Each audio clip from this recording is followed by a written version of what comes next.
I hope all of you are enjoying the festivities with your loved ones, जिस भी किसी कोने में हो आप इंडिया के। मेरा नाम है Abhijeet Swarnkar and we are coming up with an interesting series of discussions जिसे हम कह रहे हैं ग्लव्स ऑफ एएमए। जी हाँ, so joining us today is Owais Yaqub, one of the biggest MMA fighters to come out of the beautiful land of Kashmir in North India. Hailing from Pulwama, Owais recently became the very first MMA fighter from Kashmir to earn a contract with Matrix Fight Night or MFN, which is India's biggest MMA promotion. He has won over 17 medals in national competitions and so many more at the state level. He also runs his own MMA training academy called Lions Den MMA, where he trains the next generation of combat sports talent. तो सबसे पहले Owais जी बहुत बहुत शुक्रिया पंचतारा के इस episode gloves of AMA में आने के लिए। कैसे हैं आप? Thank you. बहुत बहुत बढ़िया। आप कैसे? आप सब ठीक है? अच्छा लगा कि आपने परसों मतलब मुझे इनवाइट किया। अब यहाँ पे आ रहा हूँ मैं अपने एमएमए को, यहाँ पे कश्मीर के एमएमए को प्रमोट कर रहा हूँ, तो बहुत बढ़िया लग रहा है अभी। थैंक यू आपका भी कि आप भी प्रमोट करते हैं फाइटर्स को, क्योंकि अगर फाइटर्स को कोई प्रमोट नहीं करेगा तो उनके खाली उसमें उनके टैलेंट से और उनके खाली प्लेटफॉर्म से वो आगे नहीं बढ़ पाएंगे। आप लोग जब उनको प्रमोट करते हैं तो उससे बहुत ज़्यादा फर्क पड़ती है, बहुत ज़्यादा। वही हमारा गोल है एक तरीके से। भाई so again thank you so much for being with us भाई। तो आपसे एक मैं छोटा सा सवाल पूछना चाहता हूँ। पहले एक हॉलीवुड मूवी थी रॉकी, जिसमें सिल्वेस्टर स्टैलोन थे एंड वो रॉकी बाल्बाओ का कैरेक्टर उन्होंने प्ले किया था एंड उन्होंने एक कोट बोला था उसमें कि इससे फर्क नहीं पड़ता कि कितना तेज आप मार सकते हैं, फर्क इस बात से पड़ता है कि आप मार खाने के बाद कब तक उठ सकते हैं, और जीत उससे ही होती है। तो इस चीज के बारे में आप क्या सोचते हैं वेस भाई? सबसे पहले यहाँ शुरू करते हैं and then we'll move forward. जी, पहले तो एक बात मैं क्लियर कर दूंगा कि मूवीज की तरफ मुझे इंटरेस्ट ज्यादा नहीं है, लेकिन कोर्ट की तरफ मैं आपको बताऊंगा कि रिलेट में इसको एमएमए के साथ करूंगा।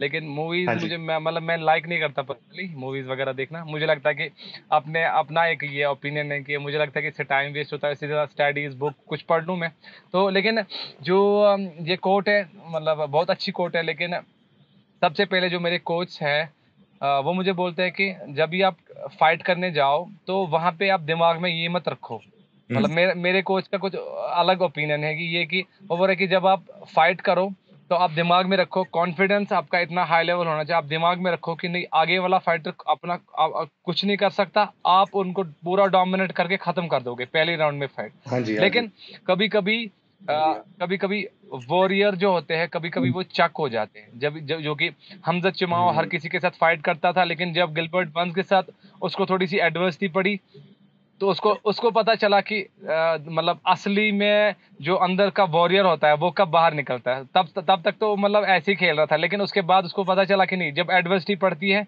जब वहां से हिट होता है फिर क्या होता है। अगर वहां से हिट होने के बाद फिर अगर कोई यहाँ से मारता है तो मुझे लगता है कि वो एडवर्सिटी के बाद वही असल में वॉरियर है जो एडवर्सिटी पड़ने के बाद भी फिर से उठे और फिर से यहाँ से हिट करे और फिर आगे जाए। जैसे कि आपने कहा कि ये कोट है उस मूवी का, तो मतलब यही है। मुझे अगर मैं एमएमए के साथ रिलेट करूं, पहले तो यही है कि मेरा अगर मैं अपना कहूं तो मेरा तो ये रहता है कि हमेशा मैं चाहता हूं कि अपने जो प्लेयर है उसको मौका ही ना दूं, मैं कुछ मैं प्रोएक्टिव रहूं, उसको रिएक्टिव बनाऊं और मैं ही यहाँ से पूरे अटैक्स वगैरह करूं। लेकिन अगर मुझे कभी एडवर्सिटी पड़ती भी है, कुछ नहीं होता, पहले राउंड में वो मुझे मार रहा है, दूसरे राउंड में वो मुझे मार रहा है, लेकिन तीसरे राउंड में पूरा का पूरा उससे हिसाब लूंगा और फिनिश कर दूंगा।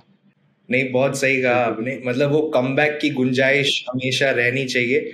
वो चीज़ भी एक्सपीरियंस से ही आती है, क्योंकि मैंने कुछ फाइटें ऐसी की थी जब मुझे फाइटर्स लगते थे कि वो उस लेवल के फाइटर नहीं है। जब मैं उनके साथ फाइट करता था मैं यहाँ से फुल पेस रखता था, रश करता था, उनको ख़त्म करता था। लेकिन जब कभी ऐसा फाइटर आता जो एक्सपीरियंसड होता, उसके साथ जब मैं रश होता तो मुझे लगता कि मैं दूसरे राउंड में अब मेरा स्टेमिना खत्म होने वाला है, वो है ना, क्योंकि आगे भी जो प्लेयर होता वो अच्छा होता, तो मुझे लगता था वहाँ पे कि अब मैं वीक होने वाला हूँ, ये बाकी चीज़ें। फिर मुझे अपने कोच ने बोला कि अपने इस पेस को आप सेट करो, अच्छे से वॉल्यूम भी रखो, इंटेंसिटी भी रखो। उसके बाद जब आप वॉल्यूम और कभी कभी जोर से मारोगे, कभी कभी टच टच करोगे, उससे आप 5 राउंड भी खेल सकते हो। फिर मैं सोचता था कि अगर मैं इससे, जब मैं ट्रेनिंग में होता हूँ, ट्रेनिंग में मैं इतने 20-20 राउंड करता हूँ रेसलिंग के या स्पारिंग के, लेकिन जब मैं रिंग में आ जाता हूँ फिर मुझे क्या हो जाता है, मैं क्यों, वो मसला यही पेस का था कि मैं एकदम से बढ़ जाता था, मैं चाहता था फिनिश करूँ, वो ये करूँ, लेकिन फिर मुझे दिमाग में नहीं, कभी ये हो सकता है कि हमारे ऊपर एडवर्सिटी पड़े, हमारे ऊपर कोई आगे वाला ऐसा बंदा हो कि जिसकी टेक्निक बहुत हाई लेवल की हो और वो हम पे प्रेशर करे। उस प्रेशर में अगर हम निकल सकते हैं तो हम आगे बढ़ सकते हैं। मेरे भी लाइफ में बहुत सारे स्ट्रगल्स आए, बहुत ज़्यादा कुछ ये हुआ, तो कभी पैसे नहीं थे कंपटीशंस के लिए, कभी वो, तो कभी ये, कभी फ्रेंड से पैसे लेने पड़े कि मैं आपको वापस कर दूंगा बाकी चीज़ें ट्रेनिंग के लिए। तो कितनी भी एडवर्सिटी पड़े, कितने भी स्ट्रगल आए, कितने भी ये फेस करने पड़े, बैरियर्स आए, लेकिन जब बैरियर्स बहुत ज़्यादा आते हैं और जब एडवर्सिटी इंसान पे पड़ती है तो फिर वो असली में चैंपियन बनता है और फिर आगे जाके उसको किसी का खौफ नहीं होता। और जो कोई भी एमएमए प्लेयर किसी भी स्मॉल किसी फेडरेशन में या किसी भी मतलब छोटी एमएमए की किसी इसमें जाएगा और फिर वहां पे बच्चों को मारेगा जिस पे एडवर्सिटी पड़ेगी ही नहीं, फिर जब वो रियल चैंपियंस को देखेगा उस वक्त उसको पता चलेगा कि मैंने सब कुछ गलत, मैंने कोई फाइट असल में की नहीं। असल में यहाँ पे एमएमए का ये भी है कि कई ने मतलब 40-50 का रिकॉर्ड बनाया हुआ है, लेकिन उनने असल में अभी तक किसी अच्छे बंदे से कभी फाइट ही नहीं की है। उनने हर हमेशा किसी न किसी ऐसे बंदे को मारा है जो मतलब फाइट ही उसके साथ डिजर्व नहीं करता था। सही कह रहे हैं भाई आप, बिल्कुल। वो सही लेवल ऑफ कंपटीशन आना, उनके साथ लड़ना, वहां प्रूव करना, वो बहुत इंपॉर्टेंट है मेरे हिसाब से। सही कहा आपने। बिल्कुल। तो अवैस भाई, अभी हम बात कर रहे थे, अभी आप आ ही रहे हैं, बिल्कुल शार्पली ड्रेस्ड हैं आप एक कंपटीशन जीत के आ रहे हैं। आप उस बारे में क्यों ना हमें थोड़ा सा जिक्र करिए उस बारे में थोड़ा। जी, यहाँ का जो एमएमए के साथ साथ हम दूसरे स्पोर्ट्स वगैरह जो ट्रेडिशनल यहाँ पे मार्शल आर्ट्स है, कलरीपायटू, थंग ता है, बाकी चीज़ें हैं, तो मैंने जो बच्चे हैं, छोटे छोटे बच्चे जो सब जूनियर्स है, तो उनको मैंने, या जो जूनियर्स है जो अभी एमएमए नहीं खेल सकते, उनको मैं खाली ट्रेनिंग देता हूँ। बाकी मैंने उनको स्पोर्ट्स के साथ इन टच रखा है क्योंकि उनके अंदर से वो खौफ निकाल सकूँ और उनको थोड़े से ट्रेडिशनल आर्ट के बारे में थोड़ा सा बता सकूँ। और मैं खुद भी थंग ता मार्शल आर्ट्स में बहुत एक्सपीरियंसड हूँ और मैंने उसमें भी 28 स्टेट में उसमें मैं बेस्ट फाइटर आया हूँ, तो थंग ता मार्शल आर्ट्स में। तो अब मैं ट्रेनिंग दे रहा हूँ यहाँ पे इनको। तो अब यहाँ का इनका कंपटीशन चल रहा था, नेशनल्स के लिए सिलेक्शन चल रही थी, यहाँ का स्टेट चल रहा था। तो यहाँ पर भी इतना ज़बरदस्त इन्होंने मतलब पूरा, जैसे थंग ता की गेम थोड़ी अलग है लेकिन इनने इसको एमएमए बना दिया। इनने यहाँ पे भी फेक एंड फेंट्स करने शुरू कर दे, मतलब यहाँ से दिखाता एक, हाँ यहाँ पे भी दूसरी कुछ वो स्टिक से करते और किक से करते, लेकिन ये यहाँ पे भी ऐसे स्टाइल मारते थे, बाकी जो देखने वाले बोलते थे ये तो थंग ता दिख ही नहीं रही है किसी हिसाब से, ये तो कुछ और ही दिख रहा है क्योंकि इनकी बॉडी की मेमोरी ऐसी बन गई है, क्योंकि ये प्लेयर ही दूर से दिखते हैं कि इनके फेक एंड फैंस और बाकी चीज़ें, बहुत स्टाइल बहुत अच्छा है। तो अब इनने जीता है। मेरे प्लेयर्स में कुछ प्लेयर्स सीनियर जो है उनका एक चैंपियन, अब चैंपियन का ये होता है पूरे स्टेट में, उनको जो गोल्ड मेडलिस्ट होते हैं स्टेट के, उनको आपस में लड़वाया जाता है, कंपटीशन होता है उनका। उसके बाद उसमें से एक चैंपियन निकलता है, तो वो भी हमारी एकेडमी से निकला, तो हमारी एकेडमी का नंबर 1 वहाँ पे आया और मतलब और वहाँ पे चिल्लाने लगे लोग कि ये एमएमए का कमाल है। तो फोकस ज़्यादा कर रहा हूँ थंग ता मार्शल आर्ट्स पे क्योंकि वो हमारी अपनी इंडिया की गेम है, ट्रेडिशनल मार्शल आर्ट्स है। और 5 एंशिएंट गेम्स में एक गेम वो है थंग ता मार्शल आर्ट्स जिसको बहुत सालों से मतलब यूज़ किया जाता है सेल्फ डिफेंस के लिए, और जो पुराने हम ज़माने के जो कल्चरल प्रोग्राम्स वगैरह होते थे उनमें यूज़ होता था। और आज भी जब 15 अगस्त जनवरी वगैरह 26 जनवरी वगैरह होता है उसमें भी हम डेमो वगैरह उसी की देते हैं क्योंकि वो एक लुकिंग भी है, सेल्फ डिफेंस के लिए भी बहुत ज़बरदस्त है और स्वर्ड फाइटिंग भी मतलब हाई लेवल की एक मतलब आर्ट मुझे लगा। और मैंने इसीलिए थंग ता मार्शल आर्ट्स भी रखा क्योंकि यहाँ से तो मैं रेसलिंग, किक बॉक्सिंग, बाकी चीज़ें जित्सु सीख लेता हूँ, लेकिन फिर मुझे एक चीज़ की मिक्स मार्शल आर्ट में एक चीज़ की कमी रहती है, वो है वेपन्स। तो वेपन्स में थंग ता मार्शल आर्ट से यहाँ पे करता हूँ, इसमें स्वर्ड वगैरह है, स्वर्ड एंड स्पेयर, तो वो मैं यहाँ से कर लेता हूँ। तो मुझे लगता है कि नहीं, अब मैं मिक्स मार्शल आर्ट प्लेयर हूँ कि मतलब फाउंडेशन इतना इम्पोर्टेंट होता है। अगर हमारे खुद के कंट्री में इतने सारे एंशिएंट कॉम्बैट स्पोर्ट्स हैं, अगर वो भी आ जाता है, वो शायद मतलब हमें शायद इंटरनेशनल लेवल पे भी एज दे सके। जो थंग ता मार्शल आर्ट है इसके बारे में आपको बोलना चाहूंगा कि इंडिया का तो एक एंशिएंट मार्शल आर्ट है ही। दूसरा जो मुझे बॉक्सिंग, किक बॉक्सिंग और रेसलिंग का जो फ्लो है ना, फ्लो मुझे खाली इसी से आ रहा है क्योंकि मैं स्वॉर्ड के साथ अपनी बॉडी को मूव करता हूँ। स्वॉर्ड के साथ मैंने ऐसे टेक्निक्स कुछ सीखी, अटैक्स और डिफेंस सीखे जो मुझे बिल्कुल एकदम जैसे कॉर्नर मैग्रेगर आइडियो पोर्टल वगैरह वो करते हैं ना, वो मूवमेंट के लिए करते हैं। तो मुझे ये बहुत इससे मुझे बहुत हेल्प मिली है कि मैं एमएमए की उस फील्ड में इसको यूज कर सकूं। ओके, आपकी जर्नी एज अ फाइटर कैसे शुरू हुई और आपको क्या चीज ने इंस्पायर किया? तो बचपन में जो खेलते थे हम, जो बच्चे वगैरह यहाँ के मतलब थे, वो उनके अंदर ही तो वो वॉरियर्स टाइप का वो अंदर से स्पिरिट है कि उनके अंदर लड़ाई का वो अंदर से ही है। क्योंकि जो लड़ाई का जो स्टाइल है ये कहीं से आया नहीं है मेरे हिसाब से, ये खुद ही जैसे मतलब हो गया है, क्योंकि अंदर से हर किसी के ब्लड में ये एक फाइटिंग टाइप का ये है।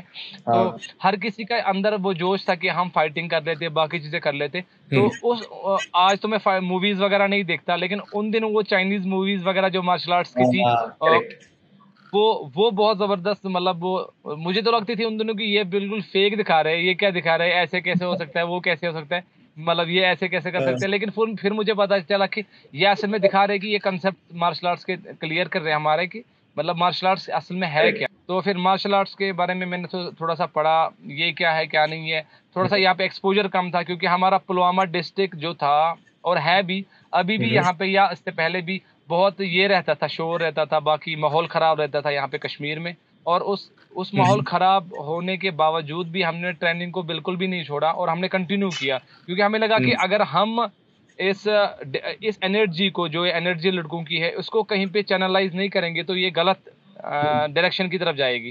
तो वो मैंने पूरी ग्रैब कर ली उनकी एनर्जी, और एकेडमी 2-3 एकेडमी हमारी चल रही है लाइंस जन के नाम से ही, लेकिन 2-3 जगह पे चल रही है। अच्छा। तो उनकी एनर्जी को चैनलाइज किया वहां पे, और वो अभी अपने आप को फील कर रहे हैं अच्छा, कि हम पुलवामा वाले भी जो पूरे डिस्ट्रिक्टों में माने जाते थे कि ये कहीं पे है नहीं, अभी जम्मू कश्मीर में आज भी सबसे नंबर 1 आ गए। और मैट्रिक्स फाइट नेट का कॉन्ट्रैक्ट जो आपको पता ही है कि पहले जम्मू कश्मीर को मतलब मुझे मिला, तो वो भी पुलवामा डिस्ट्रिक्ट को ही मिला। जो मैं इंस्पायर हुआ हूँ, वो इससे पहले तो मैं फाइटें वगैरह देखता था यूएफसी की, लेकिन जब मैंने खबीब की, उससे पहले मैं स्पोर्ट्स वगैरह करता था, लेकिन जब मैंने खबीब की फाइट देखी मैग्रेगर के साथ, और उससे पहले नेट डियाज वगैरह की फाइटें देखी, तो उन्होंने मुझे बहुत अंदर से किया कि मतलब आपके अंदर भी है पोटेंशियल, तुम भी खेल सकते हो। मेरे अंदर से आ रहा था तुम भी खेल, लेकिन टेक्निक्स नहीं थी मेरे पास, कुछ नहीं था, मुझे लगा कैसे कर सकूंगा।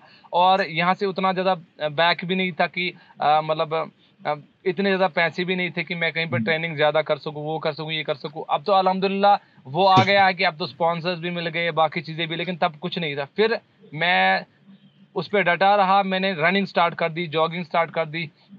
फिर मुझे कुछ कोच मिल गए, यहाँ के कोच मिल गए, लेकिन वो एमएमए नहीं कराते थे, वो कुछ किक बॉक्सिंग करा रहे थे, वुशु करा रहे थे, उनके पास मैंने ट्रेनिंग लेनी स्टार्ट कर दी। फिर मैं आहिस्ता आहिस्ता जब खबीब की और उनकी कॉर्नर मैग्रेगर की टीम में फाइट स्टार्ट ये होगी खत्म, उसके बाद मैंने ढूंढना शुरू किया, नहीं अब तो मुझे बाहर जाना है, इंडिया में कहीं पे ट्रेनिंग करनी है, फिर इंडिया से बाहर भी जाना है। फिर मैंने चंडीगढ़ इंडियन टॉप टीम के नाम से एक अकेडमी है, वहाँ पे जाके मैंने ट्रेनिंग स्टार्ट की। और उन दिनों घर वाले पहले सपोर्ट नहीं करते थे, वो बोलते थे कि यहाँ पे है ही नहीं कोई, आप कौन से बीच में निकले, आप बोलोगे कि मैं यूएफसी के लेवल या कहीं पे पहुंचू। मैं उनको पहले ही बोलता था कि मुझे यहाँ पहुंचना है। मैं उनको पहले, वो बोलते थे कि यहाँ पे अभी कंसेप्ट ही नहीं है मार्शल आर्ट्स का, आप क्या बोल रहे हो कि आप यहाँ पे पहुंचोगे, इस लेवल पे पहुंचोगे, ये मुमकिन ही नहीं है। और वो बोलते थे कि इनके इतने बड़े मसल्स है, इनके ये है वो है, तो इनको खून आ रहा है, इनको लग ही नहीं रहा है। मुझे उस वक्त पता नहीं थी कंडीशनिंग क्या होती है, कुछ नहीं पता था, लेकिन अंदर एक कॉन्फिडेंस था, अंदर एक वॉरियर स्पिरिट था कि मुझे लगा था कि नहीं कुछ भी हो, मुझे पता नहीं है कैसे है कैसे नहीं है, लेकिन मुझे सीखना है और मुझे करना है। और अंदर से वो जोश था, और उस जोश को फिर मेरे कोच ने डायरेक्शन दी, उन्होंने फिर सिखाया मुझे कि कैसे अपनी एनर्जी को, जब मैं पहली ट्रेनिंग वहाँ पे करने गया, मैं जोश से फाइट करता था, मैं अपनी स्ट्रेंथ को यूज करता था। मैं इनको दिखाऊंगा नहीं कश्मीर में भी है कुछ, लेकिन वो सारी टेक्निक, वो सारी पावर जाया हो जाती थी, क्योंकि उनके पास टेक्निकें थी, बाकी चीजें थी। फिर मेरे कोच ने बताया कि देखो ऐसे है, इस टेक्निक को आप पावर ज्यादा यूज मत करो, आप अपनी पावर को कम से कम यूज करो और टेक्निक पे ज्यादा ध्यान दो। फिर पावर को भी कभी यूज करो इंटेंसिटी के लिए, लेकिन आप वॉल्यूम में पहले टेक्निक को यूज करो, और उसके बाद आराम से हो जाएगा। फिर मैंने ऐसी प्रोग्रेस किया, फिर कुछ कंपटीशंस वगैरह भी खेले, और फिर अल्हम्दुलिल्लाह अब तो सिचुएशन काफ़ी बेटर है पहले से। जैसे मुझे पहले एडवर्सिटी फेस करनी पड़ी, घर में भी मतलब उतना ज़्यादा पहले सपोर्ट नहीं था, लेकिन अब अल्हम्दुलिल्लाह बहुत ज़बरदस्त सपोर्ट है, क्योंकि अब उनको पता है कि अचीवमेंट्स बहुत ज़्यादा है, अब ये कुछ कर सकता है। कश्मीर के जो वहां से एथलीट्स आते हैं उनकी बॉडी टाइप थोड़ी सी और एथलेटिक होती है, तो वो भी काफी एडवांटेज अपनी बॉडी और जो मेरे स्टूडेंट्स की बॉडी है, मुझे लग रहा है कि जैसे रशियन टाइप की उनकी वो सिमटी टाइप की बॉडी होती है ना, मतलब सिमट की होती है, मतलब अच्छी होती है, हार्ड होती है। मुझे लगता है कि यहाँ पे मैं किसी के साथ ग्रैपलिंग करता हूँ, वो टैप ही नहीं करता, बोलते मैं नहीं टैप करूँ, वो वहां से खत्म हो जाता है, लेकिन टैप नहीं करता। फिर आराम से फिर उनको पता चलता है कि अभी आप तो टैप करना ही, क्योंकि नहीं तो आर्म टूट जाएगी, चोक हो जाएगा, कुछ हो जाएगा। फिर वो टैप करते हैं, लेकिन पहले वो हार नहीं मानते, क्योंकि उनके अंदर ही है कि हम हार नहीं मानेंगे। मैं आपसे ये पूछना चाहता हूँ, आपने कुछ साल पहले आपने ये जर्नी देखी है कि क्या हो रहा है इस स्पोर्ट में, किस तरीके से ग्रो कर रहा है ये स्पोर्ट, तो आप क्या देखते हैं कि इन मे बी 3 years 3 साल में हम कहाँ पहुंचेंगे? तो पिछले सालों से पहले जब मैंने स्टार्ट किया था, मैंने सोचा था कि मैं फाइटें वगैरह करूंगा, जब मैं फाइटें देखूंगा मैं फाइटें किस लेवल की होती है, मतलब फाइटर्स कैसे किस लेवल के होते हैं। लेकिन अंदर से मुझे ये था कि नहीं, मतलब अगर मेरे पास टेक्निक्स है तो मैं कर लूंगा। ये मुझे पहले ही था कि अगर मेरे पास टेक्निक्स है, मैंने किसी के पास सीखा, तो मैं पूरा कर लूंगा इसको। तो वही अल्हम्दुलिल्लाह हुआ भी कि मैंने टेक्निक्स को एक तो ड्रिल किया वहाँ पे जहाँ पे मैंने सीखे इंडियन टॉप टीम में, और फिर यहाँ जाके ट्रेनिंग सेंटर खोले। मैंने अपने स्टूडेंट्स को जो वो already kick boxing, wushu, karate, थंग था वो करते ही थे, और उसके साथ साथ उनको एमएमए का भी ये कराया। और इस एमएमए के साथ साथ मैंने अपने जितने भी सीखे थे वो ड्रिल किए, विजुअलाइज किए। फिर उसके बाद जब मैं खेलने गया तो 3 साल मुझे लगा था पहले कि हो सकता है कि 1-2 सालों में मैं नजर आ जाऊं कहीं पे, वो ये वगैरह, लेकिन अल्लाह का कुछ और ही करना होता है कि एक ही फाइट में ऐसे फिनिशेस, मतलब 1-2 फाइट में ऐसे फिनिशेस हुए कि मतलब हर जगह पे छा गया नाम, और इंडियन एमएमए में मतलब नजर आने लगा मेरा नाम। अगर उसके अंदर कॉन्फिडेंस है, अगर उसके अंदर टेक्निक है और करने का जज्बा है, कंसिस्टेंसी है उसके अंदर, तो हर कोई काम कर सकता है अपनी कंसिस्टेंसी से। तो 3 सालों में मैंने यही किया, कंसिस्टेंट रहा मैंने अपने ट्रेनिंग पे, और अपने कोच जो मुझे कहते रहे मैंने वो कंटिन्यू किया। एक उनकी जो गाइडलाइन थी उस पर मैंने अमल की, और आगे जाके उन्हें बोला यहाँ पे फाइट करनी है, मैंने कहा हाँ फाइट करनी है। उन्हें बोला यहाँ पे नहीं करनी है, मैंने कहा ठीक है। फिर ट्रेनिंग करते करते अब लास्ट में जब यहाँ पे जो मेरा अभी फोकस था इससे पहले कि मैट्रिक्स फाइट नाइट का वो कॉन्ट्रैक्ट जीतना है, तो तभी मैं इंडिया को दिखाऊंगा। क्योंकि अभी तक तो मेरी फाइटें मेरे कश्मीर के देख रहे थे और मेरे फ्रेंड देख रहे थे, और कोई देख रहा था जो मेरे जानने वाला था। लेकिन अब हॉटस्टार पे लाइव आने वाला है मैट्रिक्स फाइट नाइट पे, और अब इंडिया पूरी देखेगी कि देखो कश्मीर का जो टैलेंट है एमएमए का वो कितना अभी ग्रो कर रहा है। और मैट्रिक्स फाइट नाइट के अगर हम देखेंगे, पहले दूसरा मैट्रिक्स फाइट तीसरा देखेंगे, उसमें भी उतनी हाई लेवल की फाइटें नहीं थी। लेकिन अब अगर हम 6, 7, 8 उससे ऊपर देखेंगे तो बहुत अच्छी फाइटें देखने को मिली। और अब इंडिया का एमएमए बहुत ज्यादा ग्रो कर रहा है, बहुत ज्यादा कर रहा है। क्योंकि अभी तक कोई भी ये बोलता था, मेरा स्टूडेंट बोलता था कि सर हम एमएमए की ट्रेनिंग करेंगे, लेकिन हमें आगे करना क्या है, कुछ दिमाग में ही नहीं था। लेकिन अब हमारे दिमाग में ये आ गया, और जो मेरे बच्चे अब वो ये कह रहे, स्टूडेंट्स कह रहे कि नहीं सर, आप जैसे आपने मैट्रिक्स फाइट नेट का कॉन्ट्रैक्ट जीता, अब हमारा भी नेक्स्ट यही है कि हम भी मैट्रिक्स फाइट नेट का कॉन्ट्रैक्ट जीतेंगे। तब तक आप और हाई लेवल पे पहुंच जाओगे, और हम आपको कंटिन्यू फॉलो करेंगे, और हम कश्मीर के इस आर्ट को और फिर आगे जाके इंडिया के इस एमएमए को प्रमोट करेंगे कि देखो इंडिया में भी वॉरियर स्पिरिट है, और ये हम आगे प्रमोट कर सकते हैं, और हम दिखा सकते हैं कि एमएमए की दुनिया में हम भी मतलब कहीं पे कम नहीं है। हम भी पूरा ये रखते हैं, वॉरियर स्पिरिट रखते हैं और जज्बा रखते हैं फाइट को खत्म करने का। अब मैट्रिक्स फाइट नाइट है, डायरेक्शन आ गई है। अब अंशुल जुबली भी रोड टू यूएफसी में गया है, वहां पे भी उन्होंने नमस्ते यूएफसी किया है, तो उससे भी बहुत नमस्ते यूएफसी, उससे भी बहुत कुछ ये हुआ। मतलब बहुत सारे लड़के यहाँ पे भी इंस्पायर हुए उनकी वजह से भी कि वो गए। हाँ बिल्कुल, चाहे वो फाइट कितनी अच्छी की कितनी नहीं की, लेकिन जब वो उनने वहां पे यूएफसी के उसमें रोड टू यूएफसी में फाइट की, हर किसी बंदे में जज्बा आ गया, चाहे वो किसी भी स्टेट के इसमें हो। कश्मीर के भी मेरे लड़के वो उनकी फाइट देख रहे, कहा कि नहीं अब हमें लग रहा है कि नहीं अब हम कहीं ना कहीं पहुंच सकते हैं, क्योंकि इंडिया का कोई रोड टू यूएफसी में गया है। और उनको चैलेंज दिया है कि उन्होंने उनको बोला है कि नहीं यूएफसी का कोई ना कोई हम दिखाएंगे कि इंडिया का वॉरियर स्पिरिट है, लेकिन है भी। एक छोटा सा सवाल और वेस भाई, यहाँ पे आपने मेंशन किया इंडियन टॉप टीम जहाँ पे आपने चंडीगढ़ में आके आपने ट्रेनिंग की थी। आई थिंक वहां पे गुरकरण पाजी हैं जो ट्रेनर है। तो आपका बैकग्राउंड एक तरीके से स्ट्राइकिंग का रहा, आपने कराटे सीखा, आपने अलग स्ट्राइकिंग वाली आर्ट सीखी, वहां पे आपने ग्राउंड गेम एक तरीके से सीखा, तो वो ट्रांजिशन किस तरीके का रहा आपका, वो थोड़ा बताएंगे उस बारे में थोड़ा सा? हाँ हाँ बिल्कुल। जब मैं वहाँ पे गया, मैं वहाँ पे अपने कराटे का यूज कर रहा था, थांग ता का यूज कर रहा था, फुटवर्क पे यूज कर रहा था। जैसे मतलब मैं चाहता था कि मैं इनको, और मुझे अपने किक्स पे पंच पे थोड़ा सा ये था कि नहीं मेरी स्पीड अच्छी है, वो है ये है तो मैं कर लूंगा। लेकिन वहाँ पे जब रेसलर थे, जित्सु प्लेयर्स थे, तो वो मुझे वो सेटअप नहीं करने देते थे। वो मेरी टांग पहले ही पकड़ लेते थे, पहले कंट्रोल कर लेते थे, बाकी चीजें कर लेते। मुझे लगा कि मैं दिमाग खराब हो गया, मुझे लगा मैंने जो सीखा है शायद मुझे मैंने कुछ सीखा ही नहीं है, मुझे ये है मैंने कुछ सीखा ही नहीं है। फिर अंदर जाके मुझे लगा कि नहीं, फिर सर ने समझाया, बोला कि नहीं ऐसे होता है, सेटअप्स होते हैं कि पहले हम, अगर आपने किक बॉक्सिंग सीखा है आप उसको स्ट्रांग रखो, ठीक है, आप उसको वीक, आप उसको स्ट्रांग साइड पे रखो। लेकिन अब आपकी अगर कोई वीक है तो उसको भी हमने स्ट्रांग करना है, इसको और ज्यादा स्ट्रांग बनाना है, और हमने आपकी ग्राउंड गेम को और रेसलिंग को उसको भी स्ट्रांग बनाना है, उसको और स्ट्रांग बनाओ, तो फिर हम इसको मिक्सअप करेंगे। तो पहले जब ट्रेनिंग कैंप के लिए मैं गया 18 में, तो उस वक्त मैंने पहले यही फोकस था कि अब मैं कुछ फंडामेंटल सीखूं। फिर मैंने कुछ फंडामेंटल सीखे, और फिर कोच ने बताया कि कैसे आप इसको आप सेटअप करो, बनाओगे कि आप अब कैसे ये करोगे। फिर ऐसा भी वक्त आया, ऐसा भी वक्त था कि मेरा दिमाग खराब था कि अब मैं कैसे करूं, लेकिन ऐसा भी वक्त आया कि अल्हम्दुलिल्लाह फिर मतलब वहां पे कुछ ऐसे मतलब जो फाइटर्स थे, अच्छे अच्छे फाइटर्स थे वहां पे, फिर उनको भी मेरे साथ वो ये करना बहुत टफ होता था मेरे साथ compete करना, क्योंकि अब फिर मुझे सेटअप्स आए थे, समझ आए थे, और मेरी स्ट्राइकिंग थोड़ी थी, और लेकिन उसका सेटअप वगैरह नहीं था। फिर मेरे कोच ने बताया कि कैसे सेटअप वगैरह करना है, और फिर मैंने उसको पूरा सेटअप किया, और फिर एमएमए की मतलब मुझे ऐसा, फिर मुझे समझ में आया कि अब इसको एमएमए हम कैसे यूज कर सकते हैं। बिल्कुल, जैसे जो आप कह रहे हैं सेटअप्स तैयार करना वो बहुत इंपॉर्टेंट है मुझे लगता है, बिकॉज आप एक अकेली टेक्निक सीख सकते हैं, बट उसको आप किस तरीके से बॉक्सिंग में इंटीग्रेट करेंगे, किस तरीके से आप टेक डाउन लेंगे, वो सेटअप्स तैयार करना आपको, आई थिंक वो आप स्टूडेंट्स को भी सिखाते होंगे। यहाँ के कुछ बॉक्सर्स है, कुछ रेसलर्स है, खाली कुछ किक बॉक्सर्स है, वो मुझे बोलते हैं कि बस भाई मतलब आप एमएमए के मतलब कैसे संभाल पाते हो। हम तो किक बॉक्सिंग में, हम तो बॉक्सिंग करते हैं, वो अपोनेंट वहां से किक मार देता है, हम किक करते, वो फेक करके फिर पंच मारता है। आप कैसे मतलब इतना ज्यादा सेटअप करते हो। तो मतलब बॉडी को हम जितना भी फ्लेक्सिबल बनाएंगे, मुझे लगता है कि बॉडी बन जाती है। अगर हम दिमाग से सोचेंगे कि हमें पंच भी यूज करना है, हमें असल में सेल्फ डिफेंस और मार्शल आर्ट्स का मुझे मतलब पहले ये समझ में आया कि हमने अपनी बॉडी को एज ए वेपन यूज करना है।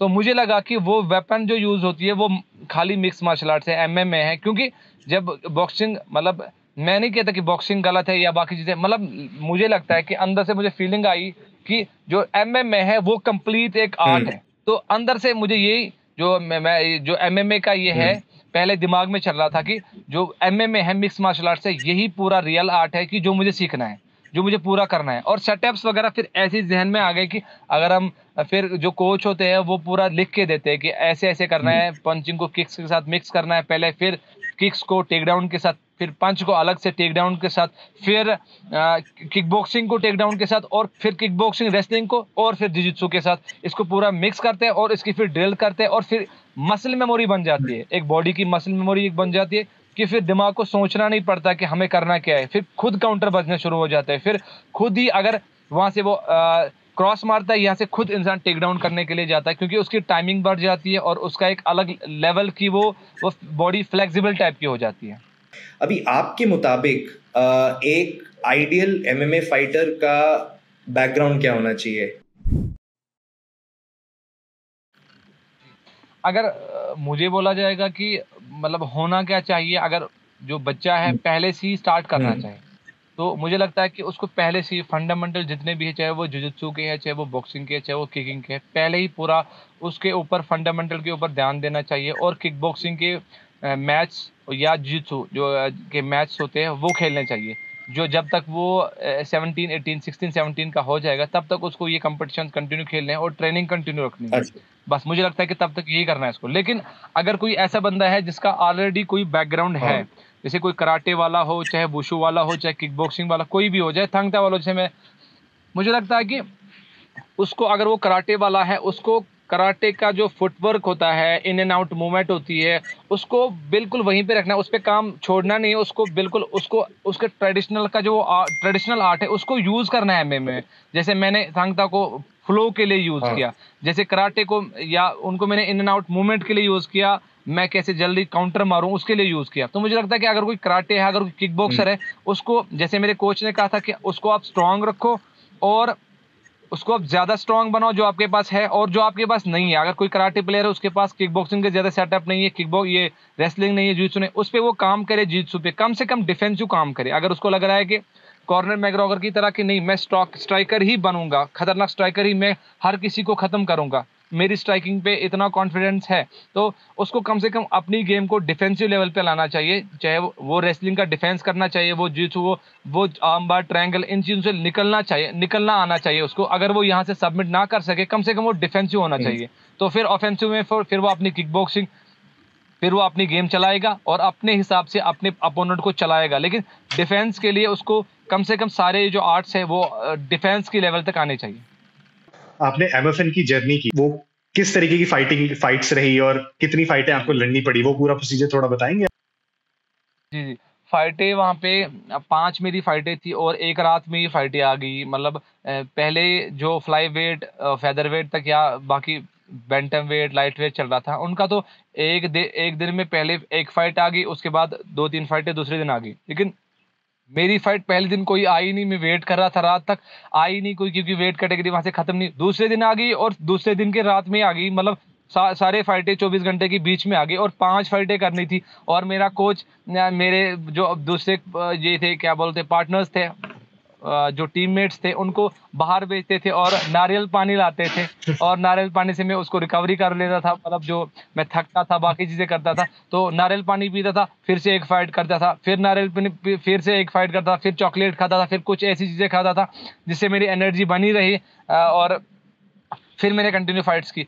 तो मैंने जब वहां पे मैंने रश देखा, इतना ज्यादा क्राउड देखा, मुझे लगा कि इनमें से, इस क्राउड में से 550 के करीब फाइटर है या कुछ है, ऑफिशियल्स है, इतने पार्टिसिपेशन है, इसमें से इनको 10 फाइटर लेनी है। और मैं कश्मीर का हूँ, कश्मीर में मिक्स मार्शल आर्ट्स का कुछ पता ही नहीं है, मतलब ज्यादा। तो कश्मीर का मैं हूँ, इंडिया से इतने रेसलर्स, किसी का बैकग्राउंड रेसलिंग का, किसी का ये है, इतनों में से 10 को निकालना है खाली। तो हार्ट बीटिंग तेज हो गई सबकी, जो भी, खासकर मैं था, मेरी तो हार्ट बीटिंग थी। मैं अपना बोलूंगा, मुझे लगा था कि कॉन्फिडेंस था मुझे कि मैं जी कर सकता हूँ, लेकिन अंदर से आ रहा था कि कश्मीर से मैं मुझे मतलब कोई किसी को पता नहीं मिक्स मार्शल आर्ट के बारे में ज्यादा, बाकी चीजें।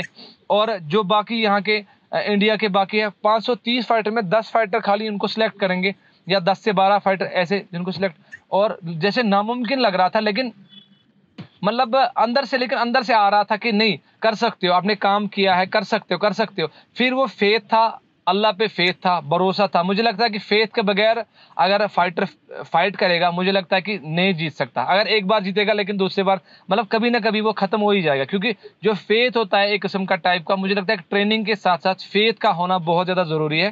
और फेथ के साथ साथ मैं चला, फिर मैंने जो फाइटें वगैरह की, और मैंने पहली बार इस क्राउड में इतने ज्यादा इसमें, और एलन सर के सामने, बाकी ऑफिशियल्स के सामने पहली बार फाइट की। और मुझे लगता है कि एमएमए के कैरियर में जितने मैंने फाइट्स की थी वो मैंने रश में किए थे, बहुत ज्यादा वो तेज किए थे, पेस नहीं थी। लेकिन इन फाइट्स में मैंने मतलब पूरा कूल होके मैंने खेला, अच्छे से खेला और उनको फाइट दिखाई। तो अब मुझे कोई टेंशन नहीं है, मैंने इनको पूरा दिखाया, ग्रैपलिंग भी, जित्सु भी, सारा कुछ। अब मुझे अपने हिसाब से गेम खेलनी है और पूरा खत्म करना है फाइट को। फिर यही हुआ कि जब मेरी और एक फाइट आ गई, उसमें भी मैंने ग्राउंड एंड पाउंड करके उसको फिनिश कर दिया। फिर एक लास्ट फाइट थी, वो डिसीजन में, स्प्लिट डिसीजन में चली गई। फिर हम दोनों को एक कॉन्ट्रैक्ट मिला वहां पे, और क्योंकि वो भी प्लेयर बहुत अच्छा प्लेयर था और मैंने भी फाइट बहुत अच्छी की। फिर एक कैटेगरी में हमने 2 को कॉन्ट्रैक्ट वहां पे मिला, मुझे भी उसको भी कॉन्ट्रैक्ट मिला। फिर हमें ये किया गया। तो फिर हम जब बाहर निकले, बाहर जाके मैंने उसके बारे में, जिसके साथ मेरी फाइनल थी, उसके बारे में पूछा। उसने भी कहा कि मैं इतने सालों से रेसलिंग कर रहा हूँ, इतने सालों से ग्रैपलिंग कर रहा हूँ। फिर मुझे लगा कि नहीं, हमारे अंदर है, वॉरियर टाइप्स का स्पिरिट है हमारे पास, डायरेक्शन चाहिए थी। वो कोच ने मुझे मैट्रिक्स फाइट नाइट के लिए दी थी। अब मैट्रिक्स फाइट नाइट डायरेक्शन दे रही है मुझे, हाई लेवल प्लेटफॉर्म दे रहा है कि आप अब परफॉर्म करो, अब आप आगे जाने की सोचो।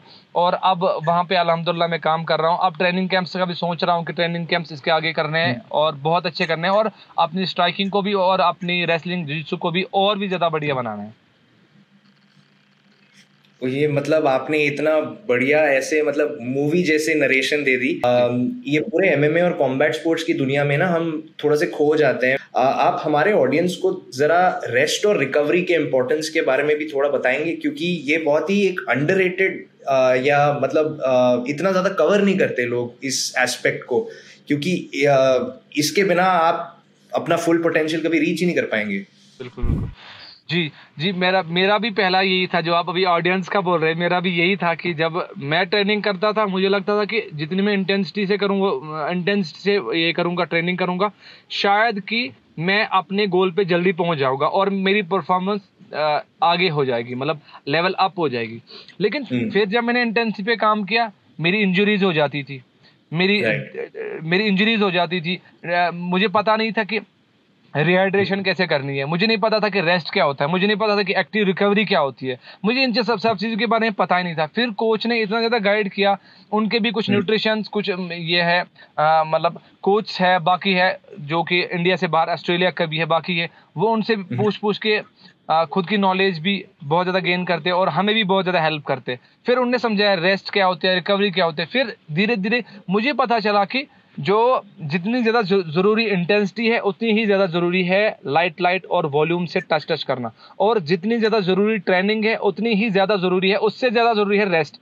क्योंकि जब तक हम रेस्ट नहीं करेंगे, जब तक हमारी रिकवरी नहीं होगी, तब तक हम दूसरे दिन ट्रेनिंग के लिए तैयार नहीं होंगे। मैंने अपने अंदर देखा था कि मैं इंटेंसिटी से जब रेसलिंग करता था, उनके सामने ग्रैपलिंग करता, मैं 2 दिन उनके साथ बहुत ज़बरदस्त करता था, उनको कंट्रोल करता था। 2-3 दिन हो जाते मुझे लगता था कि अंदर से एक वीकनेस आ जाती है। फिर मैं उस वीकनेस की तरफ जाता था, मुझे लगता कि ये क्या हो गया, शायद डाइट में मैंने शायद प्रोटीन ज़्यादा नहीं खाया है, वो नहीं खाया, ये नहीं किया है। लेकिन फिर मैंने जब एक बार कोच से पूछा, मैंने कहा ऐसे है, उन्होंने कहा क्या करते हो ट्रेनिंग मुझे बताओ। फिर मैंने कहा कि मैं इस दिन भी वेट ट्रेनिंग करता हूँ, इस दिन भी वेट ट्रेनिंग करता हूँ, इस दिन रेसलिंग करता हूँ, इस दिन कुछ करता हूँ। उसने बोला नहीं, वेट ट्रेनिंग आपको करनी है 1 हफ्ते में 2 दिन ही करनी है, आपको इंटेंसिटी करनी है नहीं 2 या 3 दिन करनी है, 1 दिन पूरा रेस्ट करना है। और उस रेस्ट के साथ उन्होंने बोला एक इंपॉर्टेंट बात जो मैं ऑडियंस के साथ शेयर करना चाहता हूँ, जब हम रेस्ट करते हैं तो पूरा रेस्ट ना करें। जब हम रेस्ट करते हैं पूरा यानी कि पूरा सोना ही नहीं है। अब अगर हमने 6 दिन पूरा वॉल्यूम किया, इंटेंसिटी की, अब 7वें दिन हमने पूरा रेस्ट करके सोना नहीं है, हमें इस रेस्ट के दिन हमने एक्टिव रिकवरी करनी है, यानी थोड़ी सी वॉकिंग करनी है, थोड़ा सा, क्योंकि हमारी बॉडी की जो फ्लो है वो हमने कंटिन्यू रखनी है, पूरा रेस्ट नहीं करना। क्योंकि जब हम फिर एक दिन पूरा रेस्ट करते हैं, फिर उसके बाद मंडे को ट्रेनिंग फिर से जाते हैं, तो हमें लगता है कि हमें इंजरी भी फिर से हो जाती है, क्योंकि बॉडी पूरा रेस्ट में चली जाती है, फिर उसको फिर से रीस्टार्ट करना होता है। तो पूरा मुझे लगा कि रेस्ट के दिन हमें थोड़ी सी एक्टिव रिकवरी करनी चाहिए।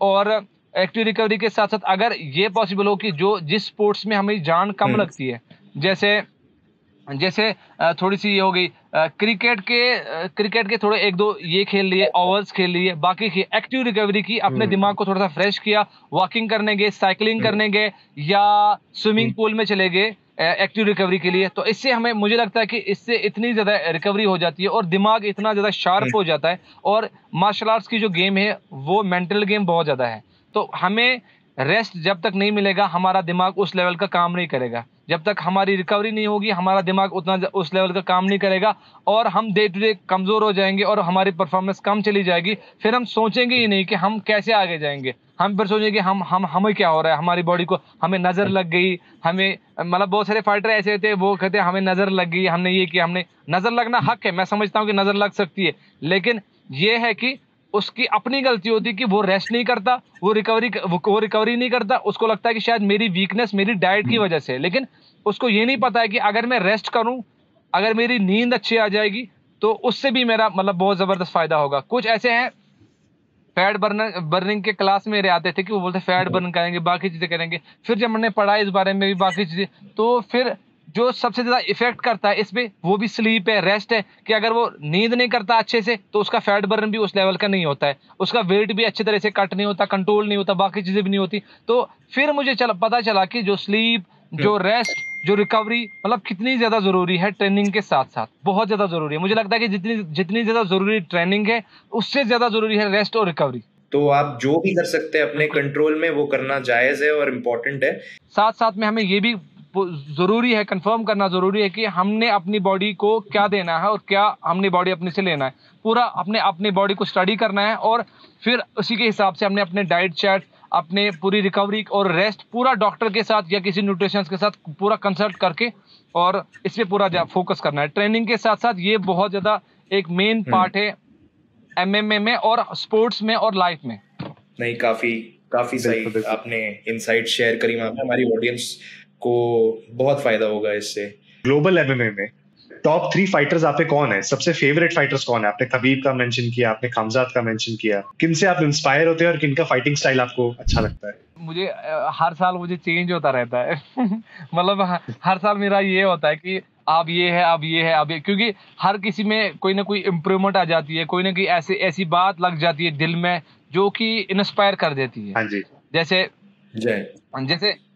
जैसे खबीब पहले फाइट करता था, उसको एक फेथ था गॉड पे, वो मुझे बहुत पसंद था कि उसको अल्लाह पे फेथ है और वो कंटिन्यू ट्रेनिंग करता है, स्किप नहीं करता है। जैसे हमजा चिमाओ बोलता था कि मैं कंटिन्यू जिम में होता हूँ और जिम में वो ट्रेनिंग करता था, फिर जिम मतलब उसका रूम वहीं पे जिम में था, फिर वो चीज़ें इंस्पायर करती थी बहुत ज़्यादा। तो हर ईयर में एक अलग अलग फेवरेट था और आज की डेट में मुझे खबीब की टीम जो है, खबीब की टीम से बहुत ज़्यादा लगाव है, बहुत ज़्यादा मोहब्बत है। इस्लाम ने जो ओलिवेरा के साथ फाइट वगैरह, और मैं दिल से चाहता था कि वो फाइट जीते, क्योंकि एक उसके अंदर वो एक कॉन्फिडेंस था, बहुत ज़्यादा कॉन्फिडेंस था अंदर से कि नहीं, मैं फाइट को कंट्रोल कर सकता हूँ, मैं जीत सकता हूँ। और उनका जो यही फेथ है अल्लाह पे, वो उसने मुझे बहुत ज़्यादा ये किया कि नहीं, इनका मतलब उनके अंदर एक ऐसी चीज़ है कि अगर वो जीतते भी है तब भी नहीं लगता कि इनने कुछ ऐसा किया है, तब भी वो शुक्र करते हैं कि नहीं, अल्लाह ने दिया है, मैंने नहीं किया। उनके अंदर ईगो नहीं आता, उनके अंदर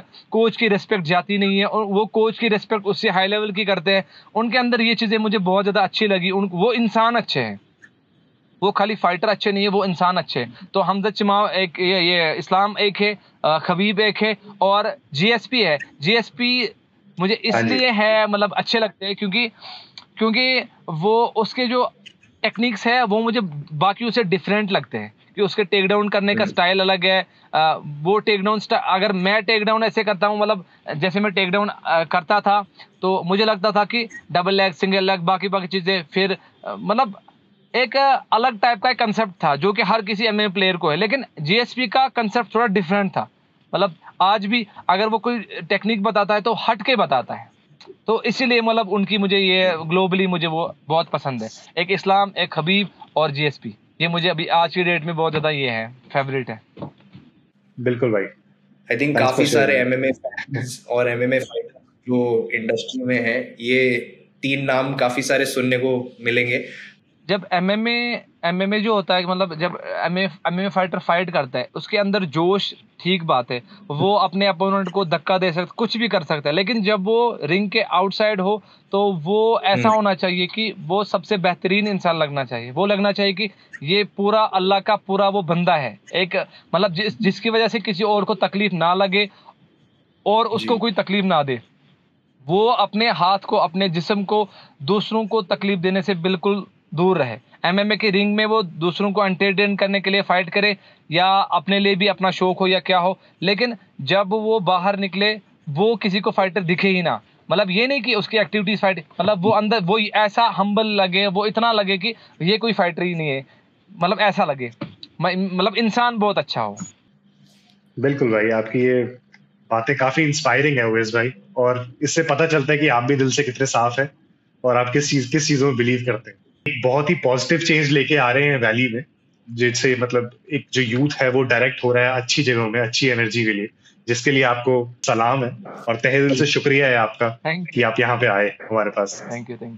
और एक चीज़ है लास्ट में ऑडियंस के साथ शेयर करना चाहता हूँ कि MMA के साथ साथ अपनी फैमिली को टाइम देना बहुत ज़्यादा ज़रूरी है। क्योंकि हम जो मेरे पास ट्रेनिंग के लिए आते हैं, ट्रेनिंग के लिए मेरे पास लड़के आते हैं। अभी कुछ लड़के ऐसे हैं जो मुझे बाहर से फ़ोन कर रहे थे, मैं उनको कह रहा था कि नहीं, आप जो आपके नज़दीक कोई एकेडमी है आप वहाँ पे जाएं और आप फैमिली को भी टाइम दें। मुझे लगता है कि ये एक कमी रह गई है हम फाइटर्स में, MMA की दुनिया में हो या MMA से बाहर हो, कि हम जॉब के साथ, हम अपने प्रोफेशन के साथ इतना ज़्यादा बिजी रह गए कि हम अपनी फैमिली को बिल्कुल भी टाइम नहीं दे पा रहे।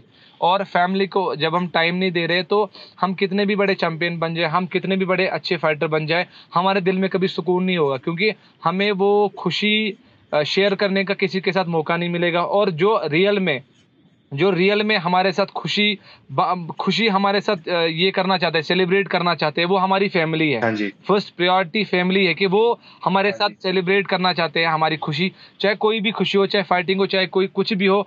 जो मैं फाइटें करने, जो मैं IMA नेशनल में मैट्रिक्स फाइट नेट कंटेंट में फाइटें कर रहा था, एक फाइट के बाद मुझे अपने घर वाले 4-5 फोन कर रहे थे, कैसे खेला आपने, मुझे वीडियो सेंड करो, बाकी चीजें।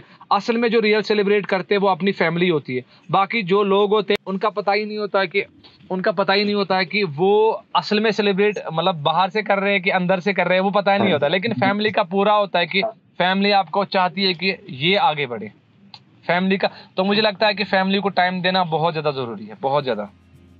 नहीं, बहुत ही सही बात करी। और जैसे अभिजीत भी कह रहे थे, आप इतने इंस्पिरेशनल हो, not just for the young talent जो वैली से निकल के आ रही है उभर के, पर फॉर द एंटायर नेशन। जाने से पहले उवैस भाई थोड़ा बता दीजिए हमारे ऑडियंस को कि वो आपको कहाँ सोशल मीडिया पे फॉलो कर सके, कनेक्ट कर सकते हैं। तो आप अपना इंस्टाग्राम या इंस्टाग्राम पे ओवैस याकूब MMA के नाम से है, और मेरी केज के साथ ऐसे टाइगर के जैसे फोटो होगी तो वो आएगा वहाँ पे, केज के साथ मेरी फोटो ओवैस याकूब OWAIS/YAKOOB/MMA इसके नाम से आप मुझे फॉलो कर सकते हैं। और सेम मेरे फेसबुक पे भी सेम वही फोटोग्राफ होगी, प्रोफाइल पिक्चर होगी जिसपे ओवैस याकूब लिखा होगा। और आपके एकेडमी का नाम एक बार वापस से बता दीजिए। हाँ, मेरी एकेडमी का नाम Lions Den Martial Art Academy. मैं लायंस डेन इसीलिए रखा है क्योंकि MMA से ही मेरा नाम लायंस डेन पड़ गया। बहुत उम्दा। ठीक है ओवैस भाई, मिलते हैं सून।